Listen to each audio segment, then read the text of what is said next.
Those first 6 months were incredibly stressful, because it's one thing to sort of dream and think that this could be something, but then when it actually fulfills those wildest dreams, but you don't plan for the wildest dreams, you only plan for the reality.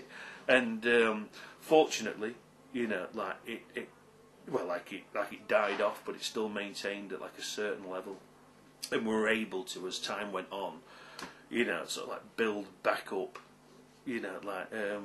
to the sort of like company that we are now, and we continue now, we sort of outperform what were the peaks back in the day then. Because people having a business, you want it to grow, you want it to be successful, but massive problems with all of a sudden it becoming hugely successful, because you've got to kind of fulfil those orders and get customer service right and make sure everybody gets what they're buying. It's a challenge, like everybody measures against Amazon. There's the Amazon, like experience, which is brilliant. Like lots of people, but you order it one day and you expect it the next. Lots of people, like try to be the big we are. Big corporate entity. We've always tried to be, a bit more friendlier, and keep it small, like, and not pretend to be bigger than what we are, because we were, we were in a position where people expected things to work like a certain way, and it is a real challenge, and it was really the software background that sort of helped us out, because handling 5 or 10 orders a day you can do in a bedroom, in a garage, in like a little lockup. When you're talking hundreds and hundreds of orders a day, like it's quite easy for something to go wrong, and upset a lot of people. So the two things that really helped you was probably your dad's background and your background initially. Father-in-law's background, like which sort of got us going on the markets, helped us set up with sourcing, knowing value for money, that is, and all that sort of side, and then it was the other part of the IT side to go with it. But if I'm completely honest, you can call yourself, I wouldn't call myself an expert at all, but you can, say that you're au fait with e-commerce things, like to sit on the other side of the fence and to say you're, that is a completely different experience. And it's, and it's one that, the likes of the Amazons of this world, or whoever it is, are continually striding to move forward. I can't think of another business that, ships hundreds of products in one order, in a box that's sent with somebody else, not our own couriers, that can be damaged, can damage other things, can leak, and there's a lot of technology that goes into making sure that we can fulfil that. All the products we buy, 99% of them, we can't buy again. They are one-off deals.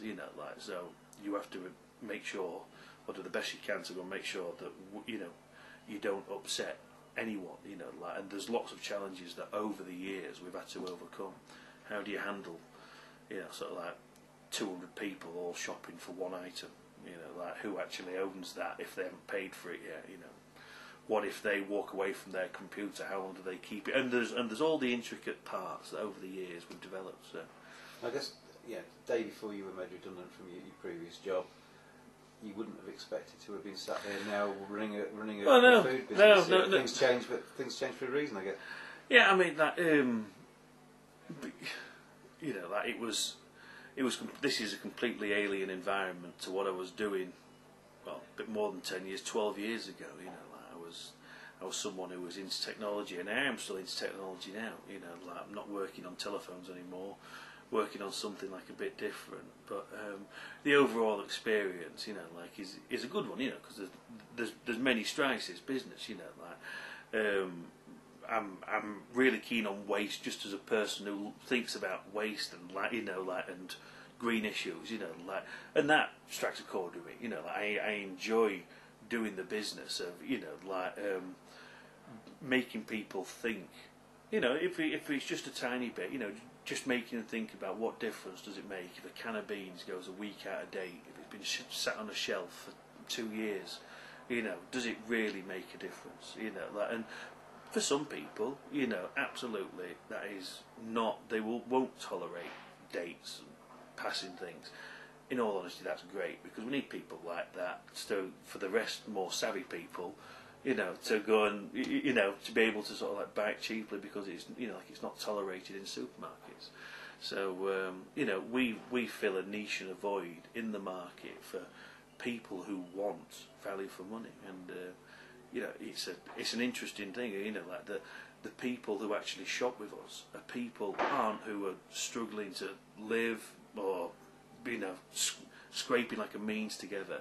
They're actually quite affluent people, you know, like we've got lots of people in Kensington who actually shop from us, and what they really want is, you know, real value for money on products, you know, like, and they want to be able to get the things that normally you wouldn't buy that £8 bottle of olive oil, but you know, because we're selling it for £1, you know, you're trying different things, you know, like, and my cupboard certainly, you know, like, are filled with not all, but you know, like lots of products from here that are products that I just wouldn't normally buy, you know, like my wife wouldn't buy from Tesco's or wherever it is that we shop.